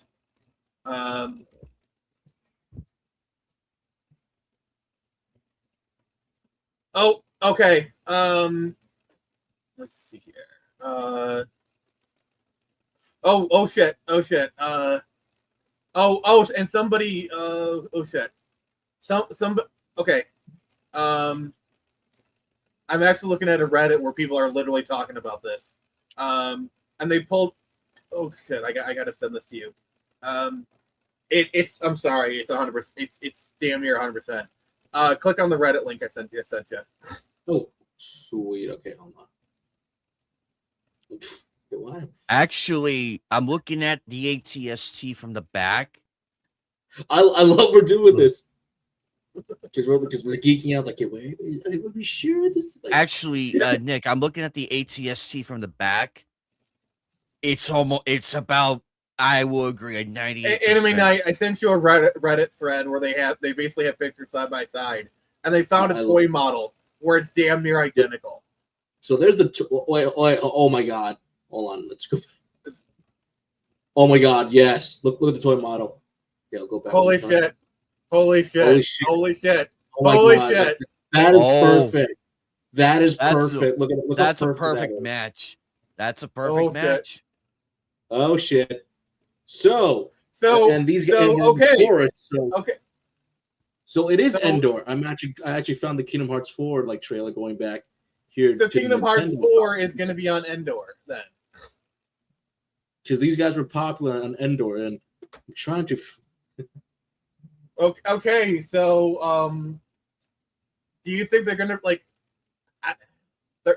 I think they're gonna bring back Mark Hamill to voice Luke. I would love just don't.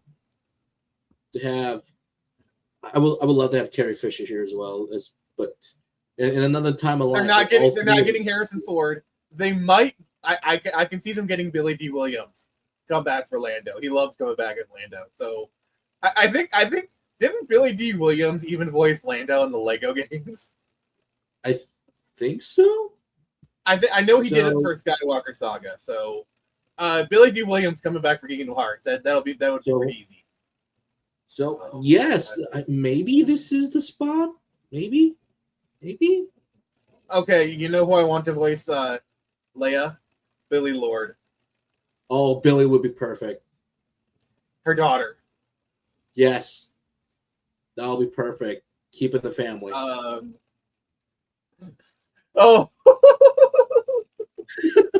Okay. No.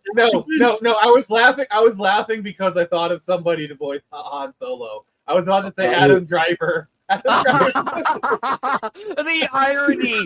irony in that. That Wait, would never do. Wait, I got it because he already did it. Just hire back Troy Baker. He did a great Indiana Jones. Just hire him back.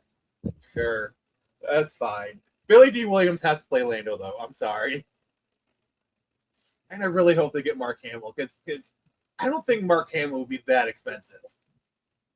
No, I think he would. I think he would still be able to do it. Because like the prestige of having Mark Hamill voice Luke Skywalker in this game I think would be worth the extra money. Again, he's already a character. He was Master Ericquist in Birth by Sleep in 3. So, but again, having him do the role that made him famous again, that'd be sweet. That'd be awesome. I'm trying to think of like let's see here. Like what other characters oh god. They're gonna have a Keyblade lightsaber now. I swear, Tetsuya, either you're making the damn thing or his apprentices, but that lightsaber Keyblade better be fucking worth it. Yes. Also, please bring back Chad Vader. Like, did you hear that Chad Vader is starting doing content again? Doing Chad Vader stuff again? Oh, really? Really?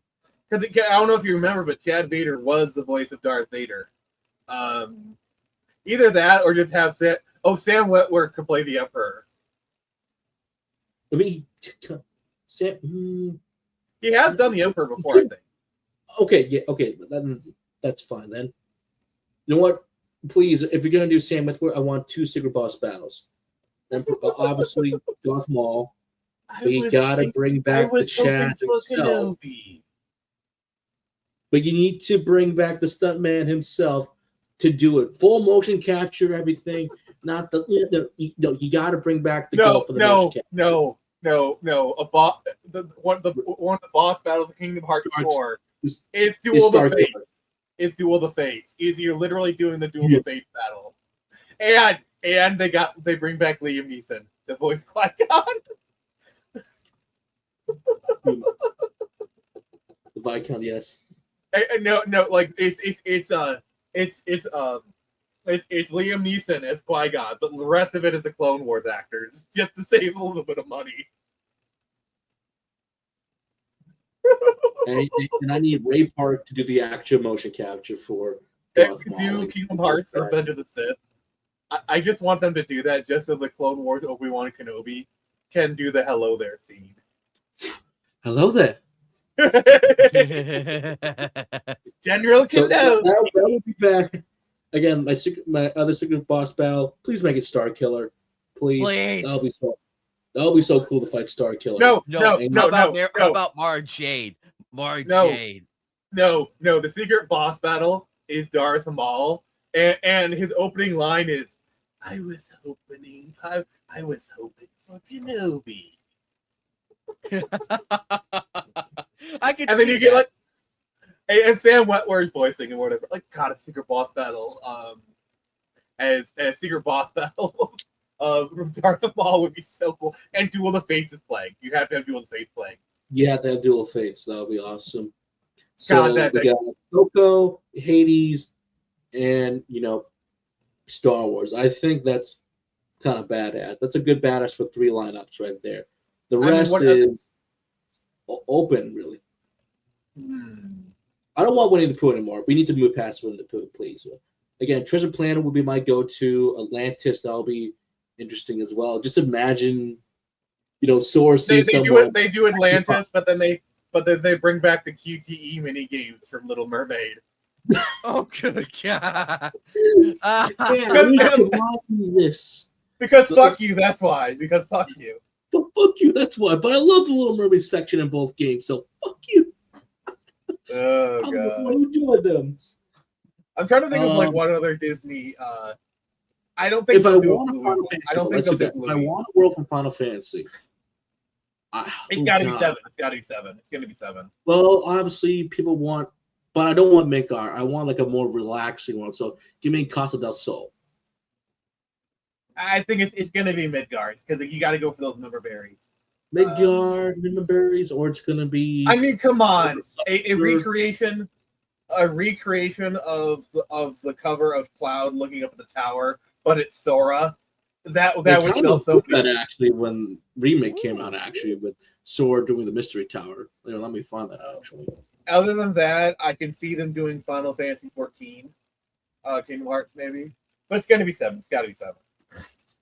7 because they have the most representation right there with pretty much Cloud, Tifa, Aerith, Zack, 8, Taz, Squall, and not Leona, but selfie in there. The thing is, if they hadn't sold off all the Eidos properties, I would have said Tomb Raider had a shot. Oh, dude. Kingdom Hearts Tomb Raider would have been so badass. Dude, that would have been sick. Like Sora in like his own jungle gear and everything, but you don't have a Keyblade. You got to do some or his Keyblade's transformation. I mean, it would have been Survivor era Lara Croft, but still. It would have been Survivor era with Camilla Luddington coming back. Yeah, I like the Survivor era, by the way. I'm a defender of it. But I got into Tomb Raider because of the Survivor trilogy. I remember watching the Microsoft E3 press conference, and they showed off this little game called Tomb. I'm like, what's this game, Tomb Raider? I'm like, oh, wait, that's Lara Croft. So as far as the Marvel thing, the only thing I think they might do would be like an X-Men world, because they are trying to push X-Men. And I could see them doing an X-Men 97 Kingdom Hearts thing. Because like I would imagine the voice actors wouldn't be too expensive to bring over. Plus it's animation, so probably work good with Kingdom Hearts anyway. Plus it's a self-contained world. Season 3 as well, because we're on season 2. So that's the only one that would make sense to do an X-Men 97 world. Like MCU, like the problem with doing an MCU world is, as was proven with the Avengers game, unless you actually bring in the actual actors, like I personally, like, yeah, of course, Robert Downey Jr. is too expensive to bring in. I think Nolan North was fine as Tony Stark. Like, I think a lot of people had their expectations too high for that game. I mean, the game was ass, but I think as far as the game, in my opinion, it should have been. What? In my opinion, they built Marvel Avengers the wrong way, because when you saw someone do some combos, I'm like, okay, well, why is this game a always online multiplayer game? Why couldn't this been a linear single player stuff? Because I feel like if they stripped out all the live service stuff and it just would have been like a singular story, I think it probably would have been fine. Also, the other problem is 2018 Spider-Man gave large hints at a bigger world. Like, I think there's even like a voice line. When you do a picture of the Avengers Tower, he makes note that they're in San Francisco right now. Yes. And the fact that the Spider-Man DLC, which was exclusive to Sony, was not the 2018 Spider-Man. It was exclusive to Sony consoles. So why couldn't it have been Insomniac version? For a while, because time exclusive, then it came to other platforms. And this is why I play Marvel Cosmic Invasion a lot more often, because with that one, it respects the lore and everything. You have I just play Ultimate Alliance. By the way, did you hear that? Like, since Marvel Token has been cracked, somebody got it running on a 1650. Yes, I heard about that. That's how ass Sony's third-party middleware is. Is that the game can run buttery smooth on a 1650 graphics card? With just looking at the game, you'd be able to tell that. I mean, it is Arc System. They are known to pretty much optimize their game correctly. But the fact that it wasn't optimized for PC correctly, and that someone had to crack it, and it's like, I remove all this junk that's not needed, and it runs better, smoother. It's like, you done fucked up.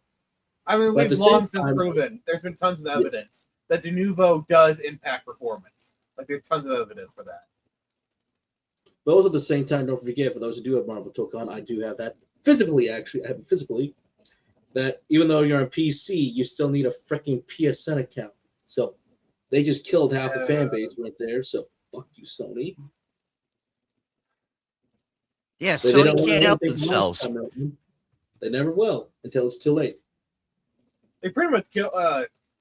Did they ever, like, I know, like, with Helldivers, there was that whole controversy. I think they said they wouldn't, but they did. They eventually force it anyway after a while. I think so. Because I remember that controversy. They're like, we're not going to do it, but then they did it. So it's like, yeah. I think that's when the protests started to come in. So that's why. Oh boy. Well, that's all I got for us tonight and midnight. What is the future polls for after Thursday's final live stream for Witch, if you do have that readily available, so when we can start voting for the next watch party? Oh, geez, I'm doing this on the fly now. I got, If not, I'll wait till tomorrow night. So I have Witch season 2. I have, uh, I have Darkwing Duck available. Let's get dangerous. Season 1. Bodacious Space Pirates because I just because I fucking hate my career right now. And as a member berry, I put Rui Rocks for obvious reasons, but for the second half, I have X-Men Evolution season 3. And then Spider-Man and His Amazing Friends, season 1.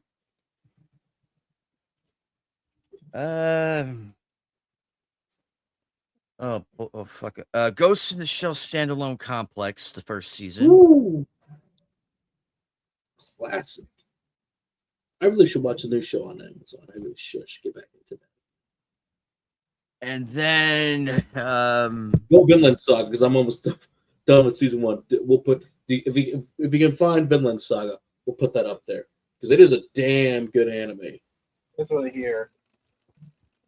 I'm almost done with season 1, and then I can do season 2. So, alrighty, Joker, you requested it, so it's All on right. there. You requested it, so all right. I put Vinland Saga season 1. So there you go. That is the official poll. Witch season 2, Darkwing Duck season 1, Bodacious Space Pirates season 1, Ruri Rocks, X-Men Evolution season 3, Spider-Man and His Amazing Friends season 1, Ghost in the Shell standalone complex season 1, and Vinland Saga Joker's Request season 1. All right, those are some good picks. The only reason why we keep putting Bodacious Pirates on there because it was a joke from one point, and it's like, oh yeah, we might go watch this with one of our good friends. It's like you get to watch a hero with some guys. I'm like, by the way, Phoenix, thanks for stopping by, brother. I'm like, I should get Phoenix. Yeah. Seeing you, man. Yeah, I was surprised to get the invite. I was kind of in the middle of making dinner, so I just kind of finished that up and then hopped on. Oh, okay. So, yeah. Feel free to invite me on shit. anytime. I always love coming on with you guys. Okay. Well, thanks for Absolutely. stopping by, everybody. We'll see you next time. Subscribe to All right. everyone's channel. Give Phoenix up to what was it, 750 at the end of the year? Yeah, that's the goal. We're currently at 737. So Yeah, Yeah, I need we're getting there. I need to rebuild mine because I'm Yeah, under you keep 4. losing. Like you gain one, lose one. It's probably Actually, I 5. lost 5 just now. Oh, ouch. So What? I'm at- Like wait, he's platforming Nick. Oh, I'm sub. well, but also YouTube kicked my watch hours to under 4K, so that's why Oh, I yeah, did. they did that now as well. That's so. why I did that crazy siphon filter 1 and 2 one sitting stream and ended. That's why I did that crazy stream because I was. Yeah. And Like, I went I to thought- work yesterday. By the way, I went to work yesterday. That same day. On no sleep. Yeah, I was kind of I was upset for a moment when they bumped up the watch time requirements from like 4 to 8. So I just told myself, you know what? Focus on getting to 1,000 subs first, then do the watch hours. One thing at a time. I know I can get to 1,000 subs. That's much trouble. Once I'm there, then I'll start doing all the crazy watch hour stuff. Get my time up. We'll be good. Speaking of which, I have a new gem video about ready. I finally have the Cool. one compartment that I've been waiting on finally arriving. So it's going to be the Sapphire video. I'm doing that one. That's the next gem video. I bet those videos rock. Oh, everybody loved the Ruby one, so you know what? I'm gonna do Sapphire. I was just waiting on one last thing for the Sapphire to come in, and now it's here, so I'm ready. So I will begin doing that. It'll probably I'm sure those videos are a gem of your content. Obvious jokes are obvious. Yes, but also I'm excited. Also, Joker, I passed Mhm. my final exam for Colored Stone Essentials. Oh, nice. So I got the digital certificate, but I'm ordering the physical There you go. this paycheck. After paying rent, I'm gonna buy it and have it shipped here. Then I can present it. I have the redacted version because I have two versions of it. I have the official one, which is the unredacted, and I have the redacted one for sharing.